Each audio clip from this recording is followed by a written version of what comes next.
अस्सलाम वालेकुम स्टूडेंट्स। हमारा टॉपिक है आज का testing hypothesis about difference between two population means. और अगर एक चीज़ हम लोग इसमें नोट करें तो ये है population means. It is talking about more than one population. Both the populations are normal with non standard deviations. Means कि आपकी एक से ज़्यादा पॉपुलेशन है और स्टैंडर्ड डेविएशन भी एक से ज़्यादा है। Both the populations are normal with unknown standard deviations, and both populations are now normal, in which case both sample sizes are necessarily large. अच्छा, इसमें टॉपिक से ही एक तो हमें क्लियर हो गया कि ये पॉपुलेशन मीन्स की बात कर रहा है, यानी दो पॉपुलेशंस की। अब दो पॉपुलेशन का डाटा कैसे हो सकता है? देखें, आपके पास जैसे पाकिस्तान की मेल पॉपुलेशन, इंडिया की मेल पॉपुलेशन आप ले लें, उनकी हाइट्स आपने कंपेयर करनी है। तो या पाकिस्तान की एशियन पॉपुलेशन ले लें और अफ्रीकन ले लें। अफ्रीकन की डेफिनेटली हाइट्स जो हैं वो एशियन से डिफरेंट होती हैं। मीन्स के वो कंपैरेटिवली दे हैव उनकी जो हाइट की टेंडेंसी होती है वो ज़्यादा होती है एज़ कम्पेयर टू एशियंस। तो इसका ये मतलब है कि ये अब एक पॉपुलेशन की बात नहीं कर रहा है, ये पॉपुलेशंस की बात कर रहा है। तो इसमें हमारे पास एक से ज़्यादा पॉपुलेशन होगी। तो अब इसे स्पेसिफाई कर दिया two population means. Two population means हैं, तो टू पॉपुलेशन मीन्स की सिचुएशन में हमारे पास जो टेस्ट स्टैटिस्टिक होगा वो है let x1 be the mean of first random sample of size n1। इसमें x1 आपका सैम्पल मीन है पहली पॉपुलेशन का, सैम्पल साइज n1 है, और उसका म्यू1 जो है वो मीन है फर्स्ट पॉपुलेशन का, स्टैंडर्ड डेविएशन है फर्स्ट पॉपुलेशन का sigma 1। This is he is talking about the information given about first population, right. अब यहाँ से हमारी सेकेंड पॉपुलेशन की बात स्टार्ट हो जाएगी, सेकेंड डाटा सेट की। x2 bar be the mean of second random sample of n2 from another normal population with the mean mu2 and a known standard deviation sigma 2. Then the sampling distribution of difference between, अच्छा वो ये कह रहा है कि अगर इन दोनों को आप दो पॉपुलेशंस का डाटा ले लें, फर्स्ट पॉपुलेशन का भी ले लें, सेकंड पॉपुलेशन का भी ले लें, आप ये कहते हैं कि दोनों पॉपुलेशंस में या एशियन मेल की हाइट और अफ्रीकन मेल्स की हाइट में कोई डिफरेंस नहीं है। तो इस सिचुएशन में आप क्या करेंगे? हम ये कहते हैं कि दोनों पॉपुलेशन जो है वो नॉर्मली डिस्ट्रीब्यूटेड है। नॉर्मली डिस्ट्रीब्यूटेड का मतलब है कि अगर आप फर्स्ट पॉपुलेशन का हिस्टोग्राम बनाएं और सेकंड पॉपुलेशन का हिस्टोग्राम बनाएं तो दोनों का हिस्टोग्राम जो है वो बेल शेप बनता है, यानी उसकी जो वैल्यूज़ हैं ऐसे उसकी बेल शेप बनती है, राइट। मीन उसके सेंटर में है, कुछ वैल्यूज़, जितनी वैल्यूज़ मीन से इधर है उतनी वैल्यूज़ मीन से इधर है। ये होती है हमारी नॉर्मल डिस्ट्रीब्यूशन। अब क्या कहता है? वो कहता है अगर आपने मीन्स को चेक करना है, दो पॉपुलेशन की मीन्स को चेक करना है, तो इसका टेस्ट स्टैटिस्टिक जो है वो जी के लिए ये बनता है, z equals x1 bar minus x2 bar minus mu one minus mu two whole over sigma 1 square divided by n1 sigma 2 square divided by n2 is exact standard normal no matter how small the sample sizes are।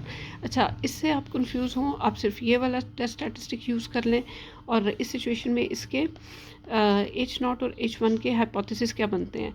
देखिए, mu one minus mu two equals delta not. Delta not आपकी कोई numerical value given होगी, zero given होगा, जो भी given होगा। ये देखें, ये बेसिकली ये वैल्यू जो है ना, ये डेल्टा नॉट है। ये मैं आपको अभी इंशाल्लाह न्यूमेरिकल में भी बताऊंगी कि डेल्टा नॉट क्या है।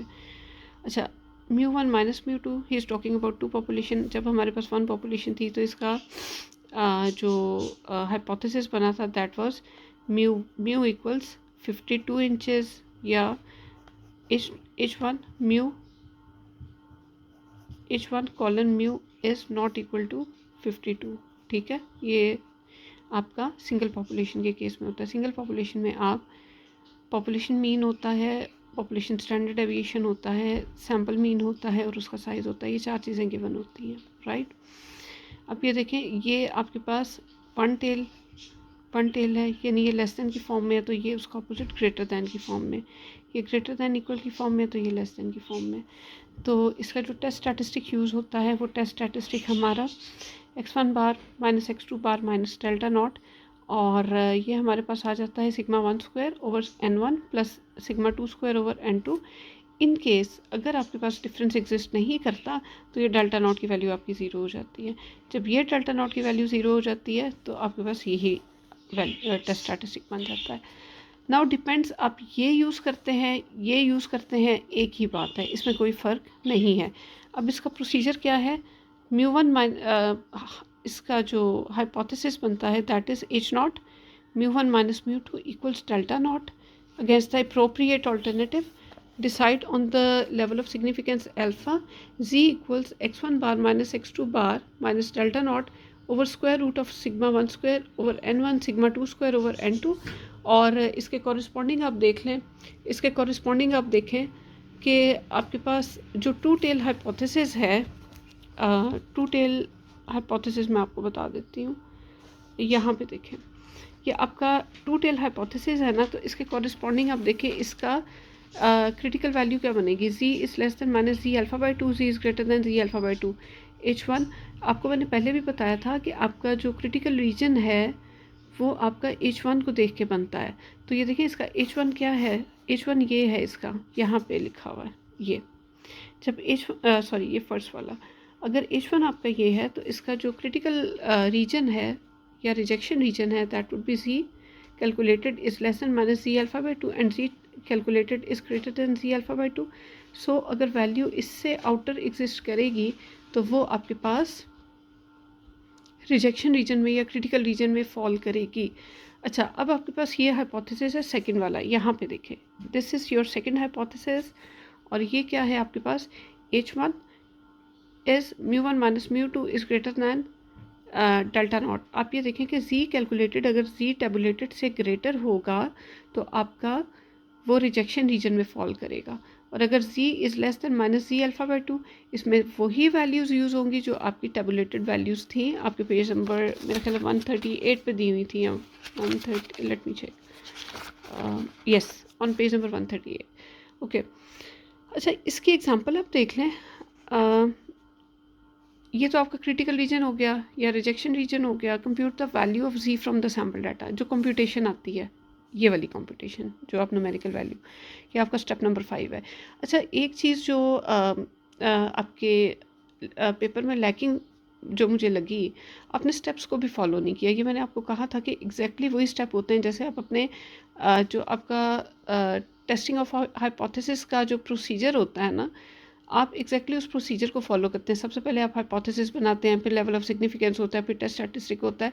इससे ये होता है कि जब आप स्टेप बाय स्टेप चलते हैं तो आपकी इसमें सेफ साइड ये होती है कि आपको स्टेप्स को फॉलो जब आप करते हैं तो इसमें आपके मार्क्स सिक्योर होते जाते हैं। अच्छा, फर्दर आपके पास स्टेप नंबर 4 में रिजेक्शन रीजन, स्टेप नंबर 4 आप यहाँ पे देख लें, बेशक ये रिजेक्शन रीजन है, ये न्यूमेरिकल का रिजेक्शन रीजन है, ये आपके पास कंप्यूटेशन है, ये स्टेप नंबर 5 जब आप न्यूमेरिकल कर रहे हैं तो ये आपके पास स्टेप नंबर 5 पे ये कंप्यूटेशन है, राइट। अच्छा, अब इसका इसकी जो एग्जांपल है, a random sample of size 36 from a normal population with variance 24 gave x1 bar equals 15, a second random sample of size 28 from another normal population with variance 80 gave sample mean equals 13।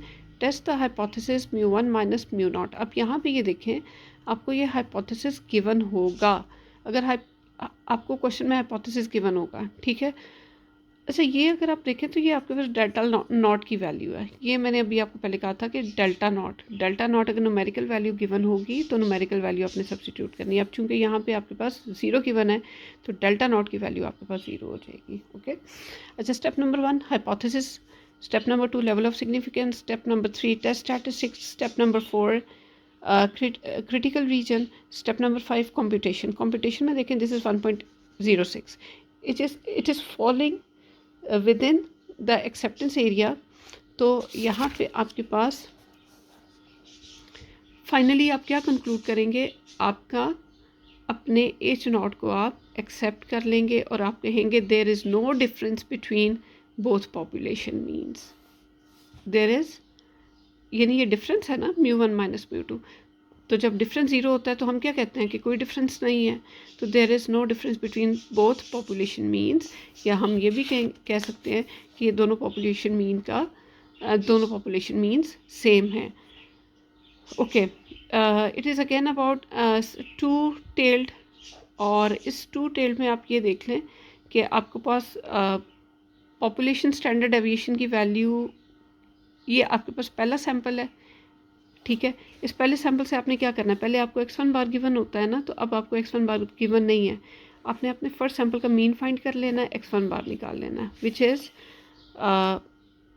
12.8।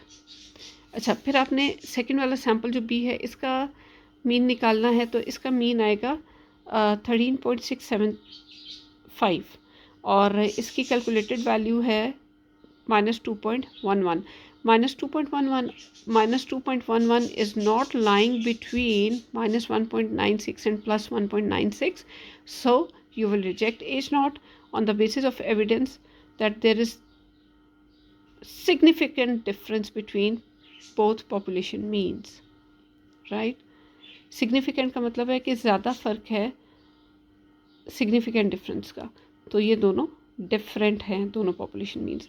Okay, अब case 2 पे आए। Case 2 अगर आपको याद हो, last हमने discuss किया था कि अगर आपके पास पॉपुलेशन की इन्फॉर्मेशन ना गिवन हो, पॉपुलेशन स्टैंडर्ड डेविएशन की इन्फॉर्मेशन ना गिवन हो, तो आप उसको सैंपल से रिप्लेस करते हैं। सैंपल स्टैंडर्ड डेविएशन को आप लिखते हैं S1। जब आपके पास सिग्मा 1 स्क्वायर की वैल्यू नहीं है या सिग्मा 1 की वैल्यू नहीं है, तो सिग्मा 1 को आप S1 से रिप्लेस करेंगे और सिग्मा 2 को आप S2 से रिप्लेस करेंगे, यानी जो आपके पास सैंपल की इन्फॉर्मेशन है। तो इसका टेस्ट स्टैटिस्टिक क्या बनेगा, सेम वही टेस्ट स्टैटिस्टिक है।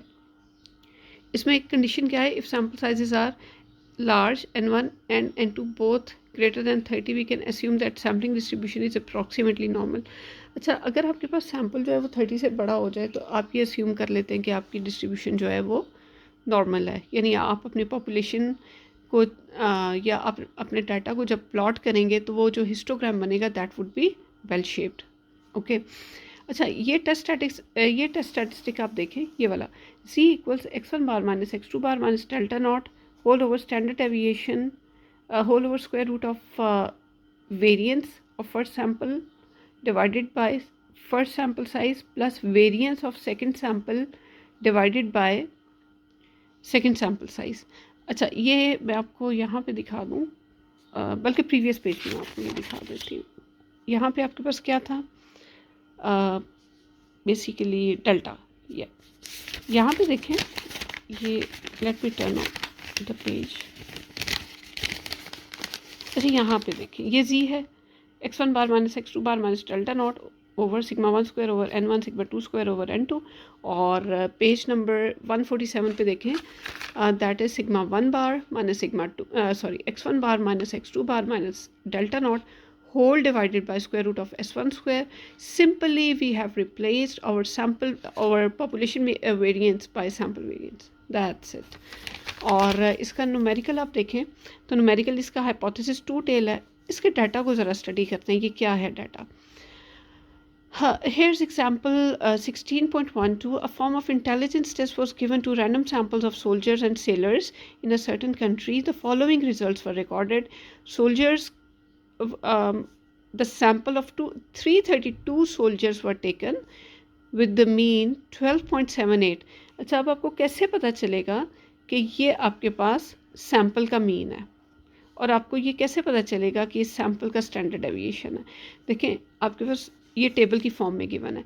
जब सोल्जर्स का सैंपल लिया है, नंबर इन द सैंपल, अब आपके पास जब सोल्जर का सैंपल है तो उन्हीं सोल्जर्स का उन्हीं के डाटा का आपने मीन लिया है ना, एवरेज लिया। अगर उनका जो इंटेलिजेंस टेस्ट है तो उन्होंने सोल्जर्स का जो इंटेलिजेंस टेस्ट था उन्होंने ऑन द एवरेज 12.78 स्कोर किया, और जो सेलर्स थे, सेलर्स ने ऑन द एवरेज 12.99 स्कोर किया, राइट।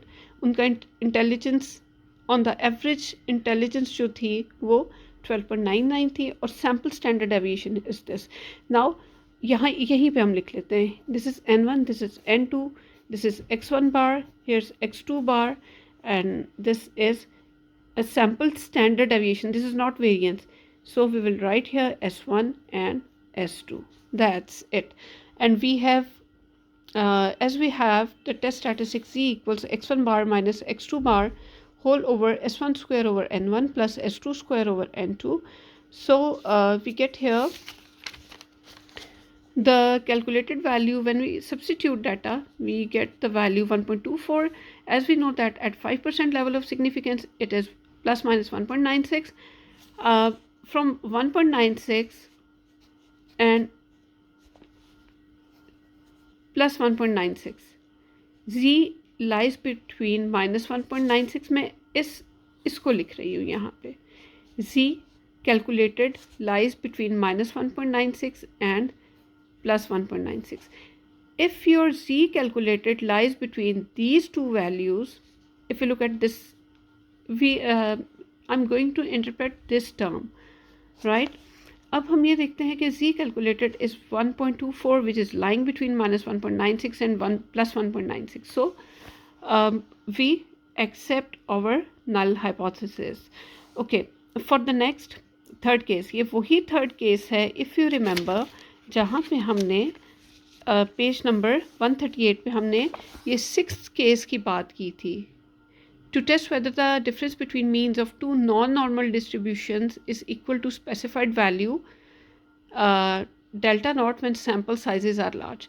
बात सिर्फ ये है कि अगर आपके पास sample sizes large हैं तो आप normality ही assume कर लेते हैं. ओके, आपके पास टेस्ट स्टैटिस्टिक क्या बनेगा? आपके पास जो आपने यूज़ करना है, आपने यूज़ करना है सेम वही वैल्यू आप यूज़ z का जो स्टैटिस्टिक आप यूज़ करेंगे.